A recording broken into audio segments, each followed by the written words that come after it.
ห้องว่าการกระทรวงป้องกันความสงบออกแจ้งการวันที่13กุมภาพันธ์2025เรื่องการหยุดโจะผลิตบัตรประจำตัวประชาชนลาวแบบใหม่หรือบัตรสีเขียวชั่วคราว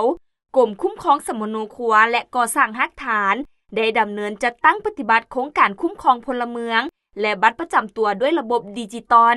ซึ่งปัจจุบันพร้อมกำลังเชื่อมต่อโอนถ่ายข้อมูลจากระบบเก่าเข้าสู่ระบบใหม่และจะได้มีการหยุดโจะการผลิตบัตรประจำตัวแบบใหม่หรือบัตรสีเขียวเริ่มแต่วันที่1กุมภาพันธ์2025เป็นต้นไป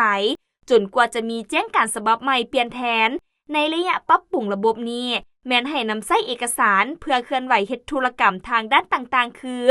1. บรรดาผู้ประกอบการพนักงานทหารตำรวจและประชาชนลาวบรรดาเผ่าในขอบเขตทั่วประเทศผู้ที่ยังบ่ทันมีบัตรประจำตัวหรือบัตรหมดอายุในการประกอบเอกสารเฮ็ดหนังสือผ่านแดนหรือพาสปอร์ตและเฮ็ดธุรกรรมทางด้านต่างๆแม้นให้นำใช้ปื้มสมโนครัวแทนบัตรประจำตัว